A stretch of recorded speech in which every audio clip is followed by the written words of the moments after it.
Kin and Capital. Kin and Capital.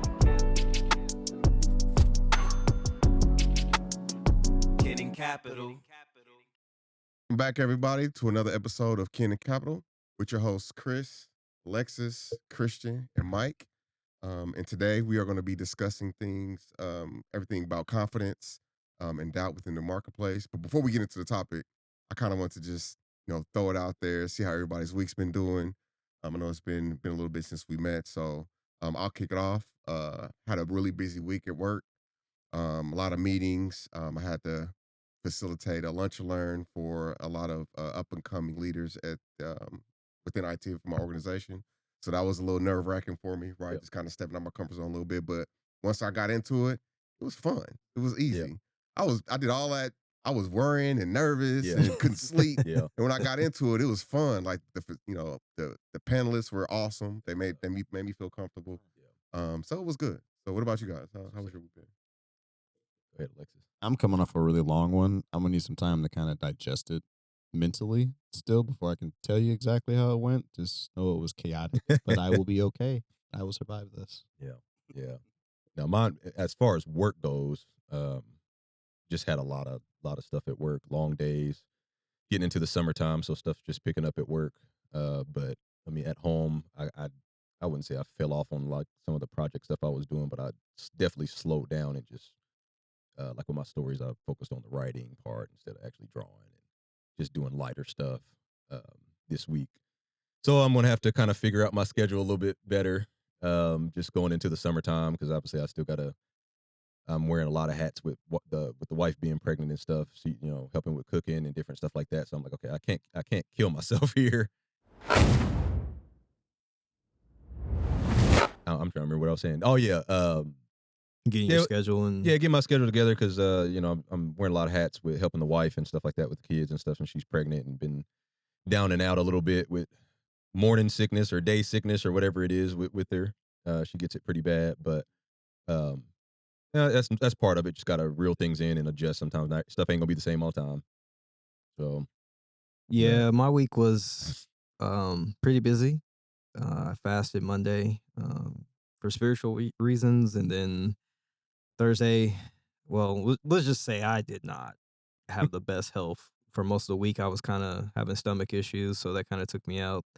We celebrated my son's birthday Thursday. Going out of town, we went to Newport to the aquarium there. That was a really good time. how was that? Everyone had a great time. Yeah, nice. Saw some beautiful, marine animals and fish and stuff like that. And we had been there before when he was 2, but he fell asleep through the whole thing.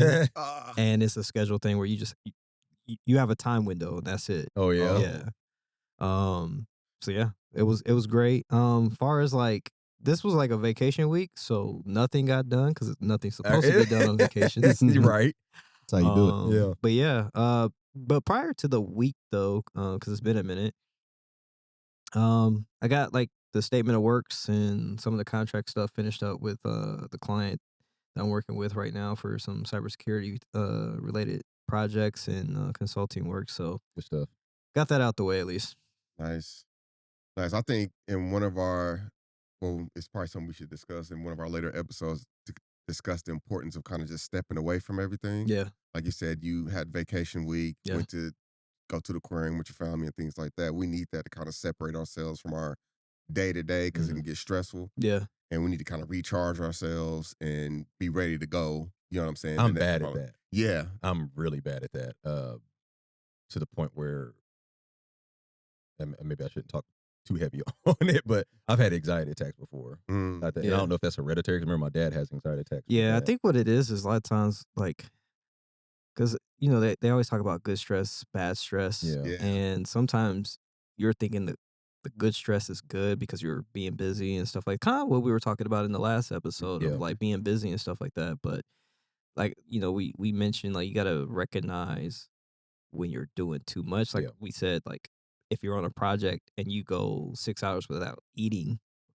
that's not good. Exactly. You might see that as being productive and getting things done and not losing, that focus and concentration on whatever you're working on. Yeah. But You gotta think about what It's you're a little better than putting it on used to be yourself. back in the day, though, because I know I used to do that just playing video games, 8 hours. Well, I used Now to I do do the it with same some thing with work. snacks. Yeah. I'd have a bowl I'm of like, it's a cereal, little like better. Yeah, exactly. in between matches or Pop something. Tarts and yeah, Yeah, That's hilarious. It's like you just channeled it from, like you see, just 8 hours a day playing one video area to games, and another. now you just Yeah. took that and just put it into your well, the day-to-day. workforce does that to you though. Yeah. Mm-hmm. Like you probably had a job where there wasn't a planned or scheduled lunch break. Yeah. Right.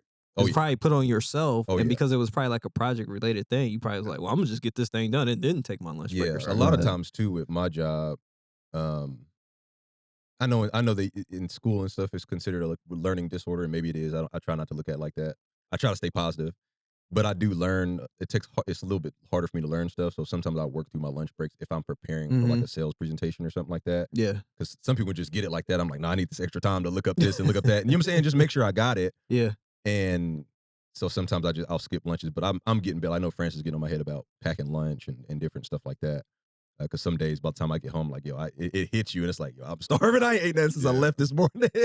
Yeah. You know, so I'm trying to get better with that. But I like to make sure I hate going into presentations or something where you got to talk to somebody about something specific, and I don't have a clue what because they'll do that to you too. They'll throw you into something like last minute. Oh, hey, by the way, this is going on today, and it's like, Yeah. it's like, okay, well, let me get some time to prepare because I don't know about y'all.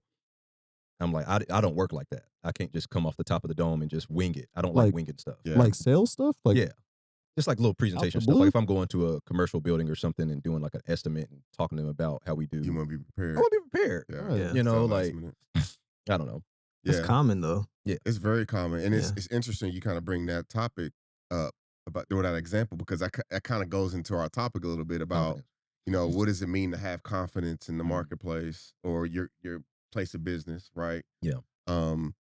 I just wanted to have a open conversation about that. You Yeah. already used your example, but how important it is for whatever you're tasked with or whatever you have to do in your day-to-day at work, Mhm. you have to have confidence in what you're doing, Exactly. right? A lot of things, like you mentioned, if you're not prepared, then doubt kind of It affects it. it for sure. affects it, and doubt kind of sneaks in there. You Right. start having doubt, like, oh man, I'm not prepared as I Yeah. should be. Yeah. Am I going to be able to hit home on this sale? Mhm. Am I going to be able to present this presentation to Yeah. senior leaders? Are they going to be able to believe what I'm saying? Yeah. And you know what I mean? So I think, like for me, the example I used earlier about me doing the lunch and learn, it was more of a panelist style thing. So I was really just asking questions, but it was in front of people I wasn't familiar with, Sure. even though it was through a Zoom or Mhm. Teams meeting or whatnot. But still, my face is on blast with these panelists. Yeah. But just having that confidence to be able to step outside the box, speak about what you know, being prepared. Mhm. So I will kind of get into a little bit of the topic we discussed was there's a management program to where my place of business where I work. And I went through the program in order to get into leadership, right? Yeah. So I was kind of prepared because I already knew what to talk about. Yeah. I already had relationships built with the person who put together the program, Mhm. and also, just current and past people who went through the program. I had relationships with them as well, so I knew the questions to ask. I already had a rapport with them, so that made it easy. So I had that confidence, but the doubt came in was just speaking to a larger audience about Mhm. what that management program was and just me and being nervous about that. You know what I'm saying? So just want to throw it out on the table, have a conversation. What does confidence mean to you all? How large was that audience? Would you It's say? funny. So the invite was sent out to around like 120, 40. And this particular lunch and learn session we did. Now, granted, I'm new to this community Yeah. and I'm brand new, my first time speaking, and we had the largest viewership. That's wild. And we only got to like 41 people that That's still that good. logged in and watched, Yeah. right? But that was the largest one to date that they've done, the largest viewership. So yeah, I just had that. But like I said, I had to have that. I had to know what I was talking about. One, I felt prepared. So that's where I felt confident enough to where, okay, I know what I'm talking about. I can get in front of people and I can talk about this because I went through it, right? Yeah. And I also kind of practiced the questions I was going to Yeah. ask before. Practice is you practice, man. Oh You yeah. can't say it It's enough. essential for sure. But yeah, just throwing it out there. Like, what does confidence mean to you all? I mean, similar to what you were talking about, being prepared definitely helps. If you're not prepared for something, I feel like I don't care who you are, it's going to affect your confidence a little bit. if you don't know if you're going into like a big contract or talking in front of a big group of people. But even then, when you do know it, because like you said, you knew what you were talking about because you've done it before. Sometimes it'll still seep in, and something will tell you, oh, you gonna whatever, you're gonna mess up or whatever the case may be. But sometimes you got to almost brainwash yourself, like, I got this. I've done this before. I know how to do this. I've done this plenty of times. I just just go at it. A lot of times that's what it is. We've talked a lot about just in general. You always run into situations where excuse me, the enemy tries to trip you up and get your focus off what you're supposed to be doing. It's like, I've already done this. I've done this plenty of times. Why am I scared this time? Like, I'm sweating this time, but it's the same situation you've already been in. So you just have to just stay at it. It doesn't really get easier. You get better at it, but you might still be a little bit nervous. But sometimes I feel like even just in any situation, you just got to do it. Confidence, I think, is built by just doing it. If you shy away from it, you run away from it, it's just, you're never going to get better at it. You at least want to improve the skill. Maybe you will feel. I mean, I'm an introvert. I've been in sales for a long time. I still get a little nervous. I just don't focus on it, and I sometimes almost even trick myself, if that's the right word, to make myself believe I'm not nervous. Mhm. But it works. Yeah. You know what I'm saying? Like, I kind of like, for instance, I hate doing. I'm losing the term right now. I hate doing mock-up calls on Teams. I hate it. That's worse than cold calls to me. I don't know why. It just feels worse when you're with a colleague. What is that again?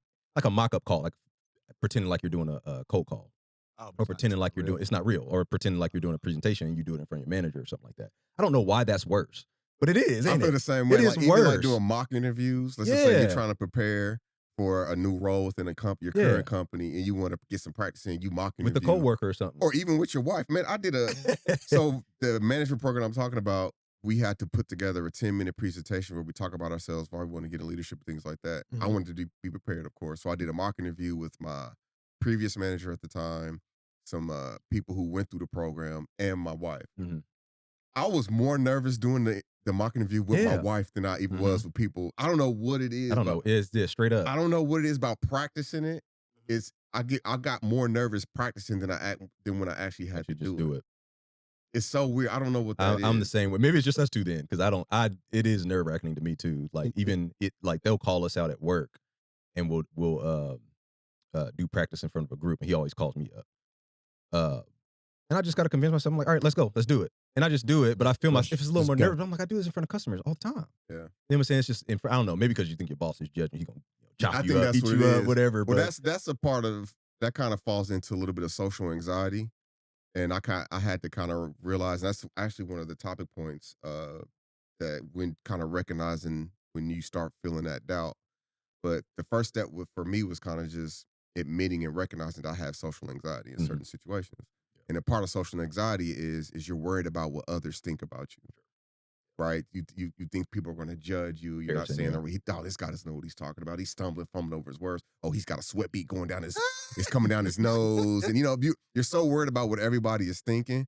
But I like what you said. You have to trick yourself and be like, man, I got this. Yeah. And just build that confidence real quick. Because what I did is I started flipping into, man, it's gonna be fun. Yeah. I'm about to have fun with this. Yeah. And that kind of helps. I'm still nervous, but not as nervous. Yeah. But I think that's the first step of kind of, I know I'm jumping all over the place, but recognizing doubt is really just taking that first step and just really recognizing what are you lacking. Yeah. You know what I mean? And why is it that you feel the way you feel? I actually did research because I was like, why do I sweat and put so much time and energy into stressing about doing a presentation or something like that?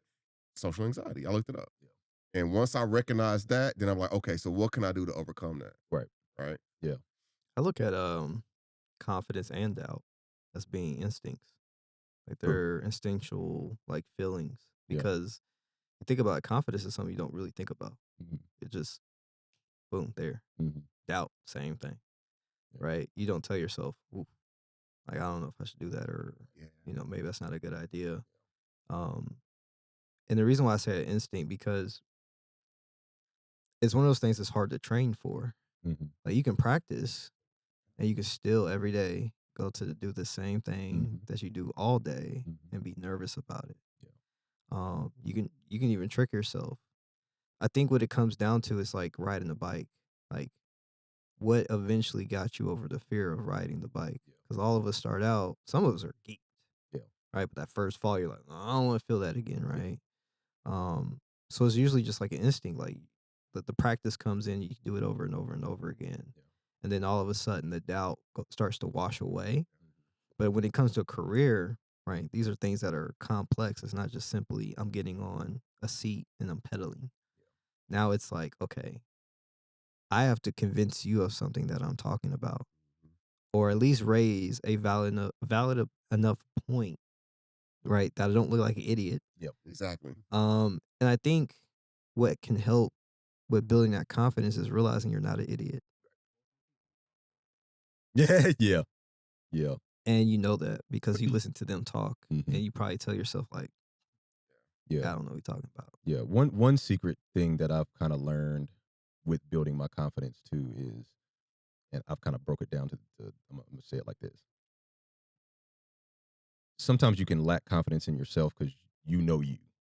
You know every lie you've ever told about yourself to yourself. Yeah. I'm gonna get this done. I'm gonna be on time with this. I'm gonna go for this job. I'm gonna do this thing, and that actually that actually destroys. They'll never hear it. Yeah. That actually destroys your confidence a little bit. So you want to start making a habit of keeping your own word to yourself when it comes to doing the things that you say you're going to do. I think confidence and courage I a lot like of that. times go hand in hand. Mhm. Courage to me is doing things in spite of your fear. Yeah. So if you start doing that for yourself, it ain't got to be major things. It can be little stuff or even just calendar things. Like you tell yourself, I'm going to do this, and you start procrastinating on it, it actually destroys your confidence in yourself because now you don't believe you can do stuff. Mhm. So I think a good way for building your confidence is just be true to yourself and keep your word to yourself. You know, so if you're going to apply for that job, if you're going to maybe step up and do, go for a management position at your job, or you're going to try to land a deal or something, whatever career field you're in, don't procrastinate. A lot of people procrastinate and don't want to do certain things, but I don't know. That's just a little trick I kind of kept to myself. 'Cause I've Yeah. told myself a lot over the years. Oh, I'm gonna do this. I'm gonna do this. I'm gonna try this. I'm like, okay, it's just time to start doing it. And then I built my belief in myself a little bit more.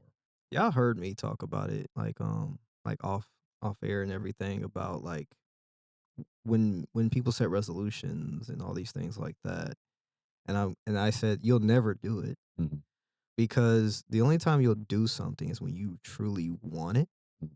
right? People will scheme for millions of dollars. They'll buy the lottery tickets to try to win millions of dollars because that's what they want to do. But they actually go out there and work for it. They don't want it. Same thing when people are trying to lose weight, right? I tried this diet, I tried this exercise. It's like, good, you tried. You didn't want it. That's the bottom line. Yeah. Like it sounds very blunt, but it's You wanted to- unfortunately that simple Yeah. because the mindset that you have is what's holding you back Yeah. from achieving things, right? And a lot of times that's in confidence. Yeah. Right? You tell yourself you want something, but how deeply do you want it? Because I know when I want something, I'll lose sleep Yeah. just trying to figure out, and I'm Absolutely. working through it. When I don't really want it, but a couple days will go by. Yeah. I'll be like, all right, maybe I'll do something a little here. So Yeah. like it having that confidence, is hard to get. It is hard to get, and it's not. I wouldn't say impossible, right? It's just I think before you build the confidence, I think you have to understand what your doubt is, Right. right? Like you said, understand who True, you true, yeah, are, absolutely. and I wouldn't say you can erase the doubt, right? Because like in court, they always say, "Can you prove it beyond a reasonable doubt?" Right? Like you'll always have a little bit of doubt on something, right? Unless you got a million people telling you. I, that's it. What do you guys think? There are so many famous people that get props for everything, and they don't want to hear the props. Like I was listening to oh, I forget who it was. It was this divorce lawyer. I was watching him on YouTube. I don't remember the name, but he's famous for being a divorce lawyer. And he's like, I actually don't like being famous. I actually don't like all the accolades and all the stuff that come with it because it has an actual effect on him mentally, Mm. on how he's perceived and how he does his job. And so when he goes in and do his job, he doesn't want to think about the outside Right. pressure of things, right? Right. So even then, this man who's obviously highly successful and skilled at his job still has a little bit of doubt that something can go wrong Yeah. in his delivery. Yeah, y'all both touched on something. I think, especially with you, Christian, where you was like, I think a lot of that doubt comes in when you know yourself and you know how well that you've prepared for something or you didn't, Mm-hmm. right? So I feel like a lot of who we are outside of our careers can kind of slip into our careers because we don't put in the time outside of work, right, in our day to day. So then when it comes to actually trying to do something or implement something or present something within work, if you're not going 110% outside of work, you're not going to go to 110% Exactly. when you got to do something at work. So I look at it like this from an analogy of boxers, right? You can always tell when one boxer is more prepared than another. Oh yeah. And when I say that, it's because one boxer puts in the time and the effort, he puts in the training, he's chiseled, he makes weight, Studies tapes. study taste. But not only that, and I'm gonna go a little bit deeper, the other boxer, the opponent can look the same way. He can say he's training, he's doing, they look phenomenal. Mm-hmm. But as the fight progresses, round 5, 6, you can kind of see where somebody's training and preparation really gives them benefit. And that's outside of training. Mhm. That goes outside of what are you doing in your personal life? Yeah. When you're not training for a fight, are you drinking? Mm-hmm. Are you smoking? Are you at strip clubs? Yeah. Doing stuff you ain't supposed to be doing. Mm-hmm. Whereas Floyd Mayweather is a very good example. Yeah. That man don't smoke, Yeah. drink, or anything. Nothing. And you can tell when he's fighting, whether it's round 1 or round 12, he's got He stamina. ain't gassed. He Yeah. ain't gassed. He's Yeah. still able to, calculate his opponents and things like that. And that comes from preparation inside and outside of the boxing ring. Yeah. Mm-hmm.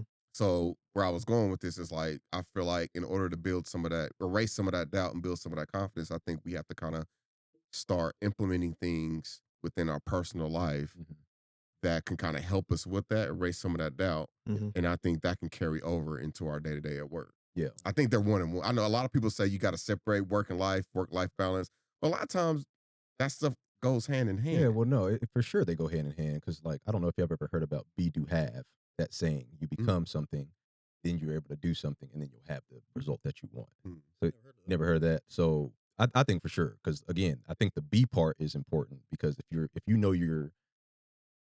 you suck at all your other habits in your life, it does carry over. It 100% does. So the question I'm gonna throw out to the group is, why do we think it is important? I know we've been talking about confidence and how doubt can kind of sneak in there and kind of cause you to lose that confidence. But why is it important for us, especially this is something we need to touch on too, as Black men? Why is it so important for us to have confidence in the marketplace or in your career? Because sometimes that's what gets you a job. I was just about to say you ain't gonna get what you want if you ain't confident. Yeah. Sometimes you might not know everything you need to know, and they still give you the job because that's that presence about you that they Right. like. Mm. Yeah, well, and I think first impressions means everything Yeah. too. So if you go into like an interview, right? Yeah. We talked about this off air a little bit, but when I'm interviewing somebody, everybody's gonna have that natural instinct to be a little bit nervous. But if somebody's confident, like you see it, you asking the question, they're like, "Boom, I got this." Mhm. You can see it, right? And I think that separates somebody from getting a job and not getting a job. Yeah, especially in high level positions and stuff too. It definitely makes a difference. You definitely want to prepare uh, for the interview. I think, like I said, depending on the level of the job, if you're just pushing carts or something, they don't really care about your confidence that much. But if you're going for a sales job, I know a lot of times when I interview, you got to do research on the company beforehand because they're going to ask you questions pertaining to maybe different software platforms Mhm. or you're going to do mock-up cold calls and different stuff like that. And that makes you real nervous. You know what I'm saying? When they do that. So if you're coming in stumbling over your words, they don't expect you to do perfect, but you still got to have some sort of confidence. Make up a scenario if you know what I'm saying, if you don't know what you're talking about, but be confident about it. That's all they're looking for. But no, for sure, when it comes to trying to get a job, if you're not confident, you're not 9 times out of 10, you're just not going to get it. Well, it's funny because I talked about it earlier. Like you have to want it. Mm-hmm. Like, right? Like you have to want it. Yeah. People can tell you don't want it Yes. based on your interviews and your confidence. Like that's why when you approach things in life, like you have to tell yourself and know deep down in your heart this is what you want, because it's gonna show. People can see it written on your face. Don't lie about it, Right. because that's even worse. Yeah. Of an impact on you. So like you just gotta want it, Yeah. right? If you don't want it enough, like it's not the end of the day. Try something else. Yeah, and I think that's what people, and it kind of falls back into doubt a little bit. The fear of the unknown. Yeah. Like even if you want something, if you just if you just let that thought come into your head, like, oh, but what's gonna happen if I do Yeah. get that job, or if this does work, Yeah. or if you know what I mean, like you're like, oh crap, then I actually have to. I Perform. sold them. I sold them on myself. Now I actually got to perform. So that's kind of Exactly, like yeah. what you mentioned in a previous episode about imposter syndrome. Yep. Sometimes that don't go away, but I think that's just not to get too spiritual, the enemy trying to convince you, you ain't nothing, you ain't blah, blah. You don't want to listen to that. But no, imposter syndrome is definitely real. It's like, what am I doing here? Yeah, but why am I here? Yeah, but you just made a comment not to get too spiritual. I think it's important to get spiritual. I mean, especially if you're going into something that you're nervous about, don't have a lot of confidence. A lot of things you can do to kind of help yourself out. Just know that invite God into every aspect of your life, right? Absolutely. Say a prayer Yeah. beforehand, and that just allow, ask him for some guidance. Yeah. Help you with your words a little For bit. sure. And it works. Guide me in I the did way. that before the lunch learn I talked about. Yeah. Because I was still nervous, but when I did that, that gave me a sense of confidence. I was able to be like, Breathe a all right, little let's bit. go. Let's go. Because I knew he had my back. Right. Absolutely. You know, it's funny. I think our generation is just in a different situation though, when it comes to the imposter syndrome. Mhm. We're not given a lot of time to actually learn the skill. Oh, stuff moving so fast. you Oh mean? man, Oh, yeah. That's a good you point. think about it, we're so fast paced Mhm. and things get faster. You look at our parents' generation, like it was so much time for them to learn like something specific to Oh, a yeah. job or a trade. Like they had so much time to get Oh, yeah, confidence prepare. in it. I never once heard my dad talk about not being able to do something. Like a man always had confidence to be able to do anything. But they also had way more time. Yeah. Like you think about college you th- you think about college. And you think somebody really can learn everything they need to learn in 4 years. Right? Yeah. And sometimes even coming out of that, some of the stuff's outdated, especially in tech. I know y'all in Oh, tech. yeah, it's By outdated the time off you of- get done, y'all stuff moves so quick. Yeah. Absolutely. I've heard of that too a lot. They change curriculums as you're in the program. Yeah, you have to. Crazy. Yeah. You have to. And then a lot of the stuff that they put in the curriculum, like in my case, going computer science, it was outdated. And then, I think I mentioned before, I had to actually go to the chairperson of the program, and he looked at what I had, on my curriculum or whatever, and he looked at my courses. He was like, "Dude, we gotta get you a class, get you a job." You know what I mean? Because it's like this stuff that you're enrolled in is not gonna help you out in the real world. But it's Right. like that was a good example though. Mhm. If I didn't have that confidence, because it takes I'm a kid, you know what I'm saying, to go to the chairperson of the program. Mhm. This dude is an older, distinguished gentleman, had his nice little sport jacket on, gold rings, watches, you know what I'm saying? I'm like, this dude got it made. Mm-hmm. And for me to step outside the box, be like, man, my what do you call them? Not counselors, but it was a word, advisor. My advisor, college advisor, is not giving me the tools I need to succeed. Yeah. At least I don't feel that way. Right. So I went to him, and he looked at it. Let me take a look at this. Had his Yeah. little glasses on. Yeah. It's like, yeah, man, Yeah. we got to put you in some courses gonna get you a job. But I had to have that confidence in myself Yeah. to present it to him, my problem, Yeah. as a kid at that time. That's wild because it all Yeah. it ties into everything we've been talking about. How bad do you want it? Oh yeah. It just ties in. You know what I'm saying? Well, For the other real. thing you said that I didn't even think about is you had a doubt. But I didn't even think this was going to pop up or even be something to think about. But you had a doubt about something that made you go look into something. Mhm.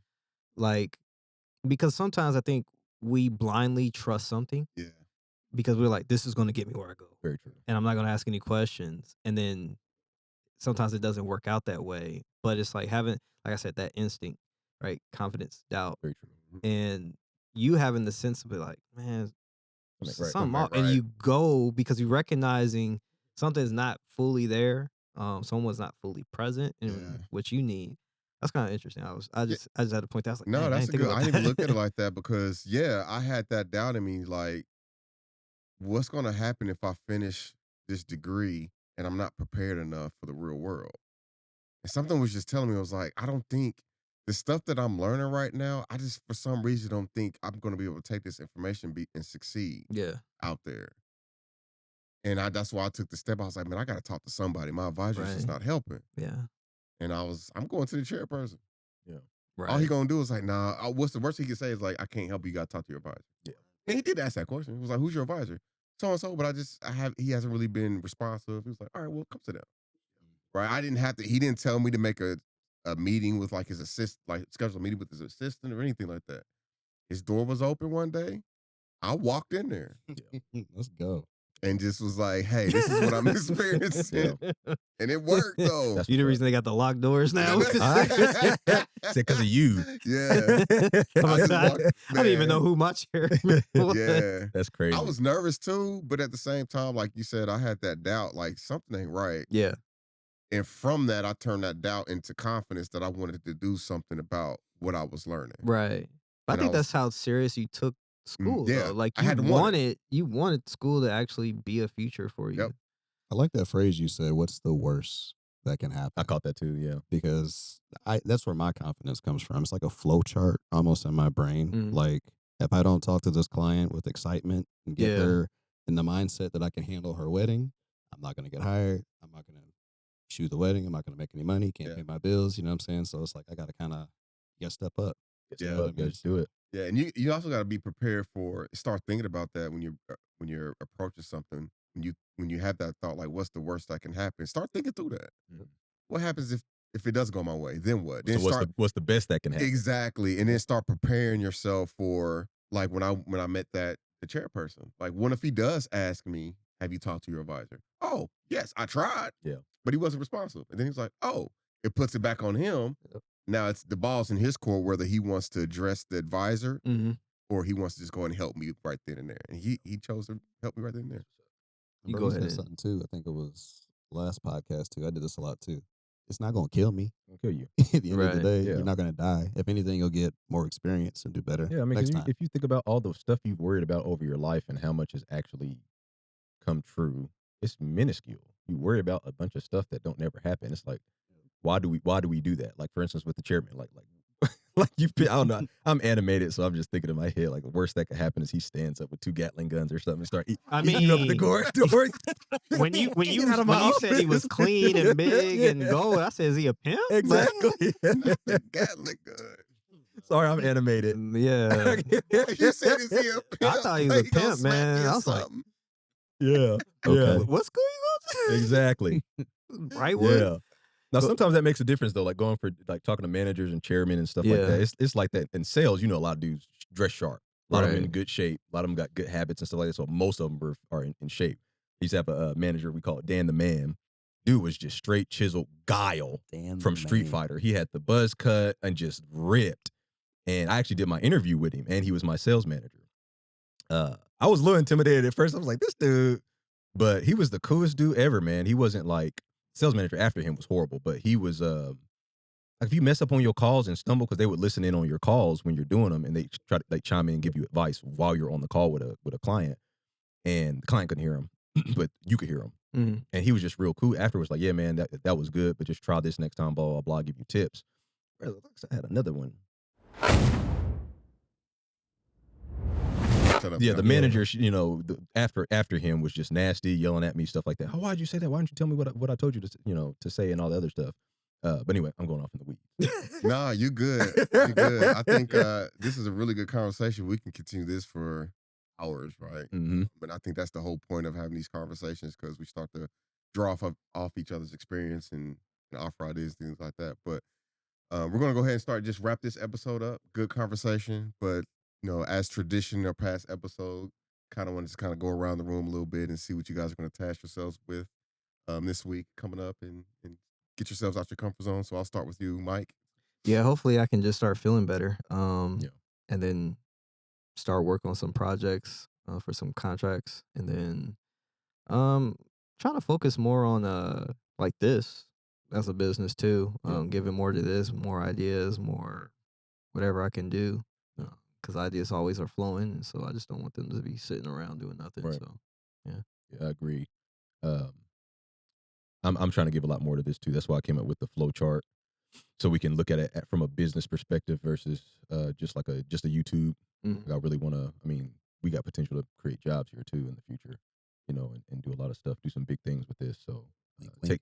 taking this, yeah, absolutely, taking this more serious, spend a lot more time with it. Still, obviously, factoring in the personal stuff I do with the comics and the books and stuff like that, Right. but making this a main focus as well. So Alexis, what about you? This week mostly just recovery. Like I said, it's been really, really chaotic, and I just gotta chill. I don't know. I've been a zombie this episode. It's not intentional. Doing my best, but just getting myself back to normal so I can get back to the mission. yeah, Nice, man. And from my perspective, I think I want to focus more on being intentional about this. I think I'm very intentional about my work outside of this and what I'm Mhm. doing in my career, day-to-day career. But I think I Yeah. want to shift some of that focus, especially this week. I'm not as busy at work. Yeah. So I want to kind of see where I can kind of dedicate some time towards this. How can I contribute more to this? certainly. So that's what I want to focus on this week. But gentlemen, it's been great conversation. Oh yeah. I want to thank everybody for watching. Until next time, Ken and Cap. Catch you on the next one. Eat. Tune in.